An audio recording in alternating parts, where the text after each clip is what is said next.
বিশ্বে এমন একটি প্রাচীন দেশ রয়েছে তার ইতিহাস, ঐতিহ্য এবং প্রাকৃতিক সৌন্দর্য অগণিত। এছাড়াও দেশটির নারীদের জাদুকরী সৌন্দর্য এবং জ্বালাময় নাচের জন্য বিশ্ববিখ্যাত। বর্তমানে জর্জিয়াকে ইউরোপের বেলকনি বলা হয়ে থাকে, যেখানে বেশিরভাগ কাঠের তৈরি মসজিদও রয়েছে। দেশটির বেশিরভাগ মানুষ খুবই দয়ালু, নম্র এবং বন্ধুসুলভ। জর্জিয়ার গাড়ি বিশ্বের সব থেকে সস্তা। এই দেশকে মদ তৈরি জন্মস্থান বলা হয়ে থাকে। জর্জিয়াতে মোট ৪৯ ধরনের মাটি রয়েছে। এদেশের মতো সুন্দর দেশ নাকি পৃথিবীতে খুবই কম আছে, আর তাই পর্যটকদের কাছে খুবই জনপ্রিয় হয়ে উঠেছে এই দেশটি। তো বন্ধুরা, আজকের পর্বে আমরা জানব জর্জিয়া সম্পর্কে অবাক করা কিছু অজানা তথ্য। তো বিস্তারিত জানতে ভিডিওটির শেষ পর্যন্ত দেখতে থাকুন। ইউরোপের একটি প্রজাতান্ত্রিক রাষ্ট্র জর্জিয়া। দেশটি ককেশাস অঞ্চলের পশ্চিম কৃষ্ণসাগর, উত্তর ও পূর্ব দিকে রাশিয়া, দক্ষিণে তুরস্ক, আর্মেনিয়া এবং দক্ষিণ পূর্ব দিকে আজারবাইজান অবস্থিত। জর্জিয়াকে ইউরোপের বেলকনি বলা হয়। ৬৯,৭০০ বর্গ কিলোমিটার আয়তনের দেশটি হচ্ছে এই জর্জিয়া। আয়তনের দিক দিয়ে এটি বিশ্বের ১১৯তম দেশ। জর্জিয়ার বেশিরভাগই মানুষের জর্জিয়ান ভাষায় কথা বলে থাকে। এর পাশাপাশি দেশটির আবখাজিয়ান ভাষাও পরিচালিত আছে।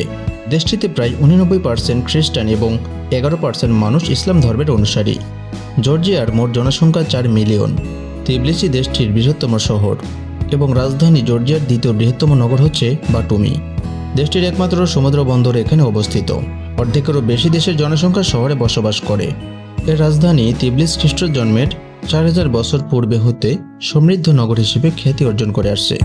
তিবলিস জর্জিয়ান শব্দের অর্থ হচ্ছে উৎস। ইহুদিরা জর্জিয়ার ২৬০০ বছরের বেশি সময় ধরে বসবাস করে আসছে। জর্জিয়ান গাড়ি বিশ্বের সব থেকে সস্তা। জর্জিয়াতে প্রায় ৯০% বাসিন্দা ঘরে বসে ইংরেজিতে কথা বলে। মুসলমানরা জর্জিয়ার ১১%। জর্জিয়ার দুটি প্রধান মুসলিম দল রয়েছে। জাতিগত জর্জিয়ান মুসলমানরা সুন্নি হানাফি। জর্জিয়ানের ইসলামের আগমন ঘটে ৬৪৫ খ্রিস্টাব্দে, যখন ইসলামের তৃতীয় খলিফা হযরত ওসমান রাদিয়াল্লাহু তাআলা আনহু এর যুগে জর্জিয়ার এক অংশ মুসলিম শাসনাধীন ছিল। ওসমানিয়া আগমনের তৈরি ঐতিহাসিকরা বলে, ওসমানিয়া আমলের জর্জিয়ার বহু সংখ্যক মানুষ ইসলাম ধর্ম গ্রহণ করে। সোভিয়েত আমলে অসংখ্য মসজিদ বন্ধ করে দেওয়া হয় এবং তার কোনোটি গোদাম হিসেবে ব্যবহার করে। স্বাধীনতা লাভের পর জর্জিয়ার একটি পূর্ণাঙ্গ খ্রিস্টান রাষ্ট্র হিসেবে আবির্ভূত হয়। তবুও জর্জিয়ান মুসলমানরা ইউরোপের অন্য দেশগুলির তুলনায় বেশি স্বাধীনতা ভোগ করে। দিন দিন সেখানে মুসলিম জনসংখ্যা বৃদ্ধি হচ্ছে। বর্তমানে জর্জিয়ায় ৪ শতাধিক মসজিদ রয়েছে, যা সরকার স্বীকৃত, ও ১০ শতাধিক ইসলামিক শিক্ষা প্রতিষ্ঠান রয়েছে। মুসলমানরা সংখ্যালঘু হওয়ার পরেও জর্জিয়ার ইসলামী শিক্ষা, সংস্কৃতি ও মুসলিম ঐতিহ্য অবহেলিত।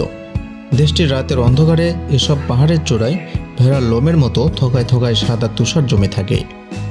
জর্জিয়ার সকল সরকারি কার্যক্রম হয় ইলেকট্রিক্যাল পদ্ধতিতে। এখানে গাড়ি চালানোর জন্য কোনো ড্রাইভিং লাইসেন্স প্রয়োজন হয় না, তারা পাসপোর্ট দেখাতে পারে। এটি দেখতে অনেকটাই ক্রেডিট কার্ডের মতো। পৃথিবীর প্রাচীনতম মদ প্রস্তুতকারী দেশ, যেখানে কিছু মদের নমুনাও ৬০০ বছর পুরনো। এদেশকে মদ তৈরির জন্মস্থান বলা হয়ে থাকে। জর্জিয়াতে মোট ৪৯ ধরনের মাটি রয়েছে। জর্জিয়ার পুলিশ হেডকোয়ার্টার এবং সব পুলিশ স্টেশন কাঁচের তৈরি। এশিয়া মহাদেশের অন্তর্গত হলেও দেশটির মানুষ নিজেদেরকে ইউরোপীয় বলতে পছন্দ করে। সাবেক সোভিয়েত ইউনিয়ন অন্তর্ভুক্ত ছিল জর্জিয়া। দেশটি প্রাকৃতিকভাবে অনেক সুন্দর। জর্জিয়াতে প্রথম শ্রেণীর থেকে নবম শ্রেণী পর্যন্ত লেখাপড়া করা বাধ্যতামূলক। দেশটির বেশিরভাগ মানুষই উচ্চশিক্ষিত। আজারবাইজানি, আর্মেনিয়ান, ইহুদি ও গ্রিস সহ ২০টিরও বেশি বিভিন্ন জাতিগোষ্ঠীর জর্জিয়ান বসবাস করছে। তারা নিজ নিজ ঐতিহ্য ও রীতিনীতি পালন করছে, কিন্তু জর্জিয়ানরা নিজস্ব ঐতিহ্য ভালোবাসে এবং ঐতিহাসিকবাদী সঙ্গীত ও নৃত্যের মাধ্যমে উৎসব উদযাপন করে। এখানকার নারীদের সরলতা এবং সৌন্দর্য সারা বিশ্বে বিখ্যাত।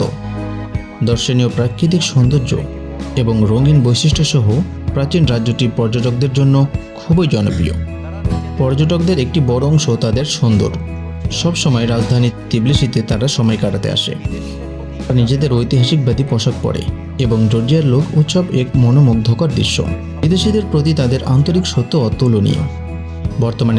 বর্তমানে দেশটি কৃষ্ণসাগরীয় অঞ্চলের সবথেকে কম দুর্নীতিগ্রস্ত দেশ। জর্জিয়ার আধুনিক ইতিহাস, কৃষি ও পর্যটনকে গুরুত্বপূর্ণ অর্থনৈতিক খ্যাতি হিসেবে বিবেচিত করা হয়। তো এই ছিল আজকের ভিডিও। যদি আপনাদের ভিডিও ভালো লেগে থাকে তাহলে অবশ্যই সাবস্ক্রাইব করবেন। দেখা হচ্ছে পরবর্তী ভিডিওতে। সে পর্যন্ত সবাই ভালো থাকবেন, সুস্থ থাকবেন। খোদা হাফেজ।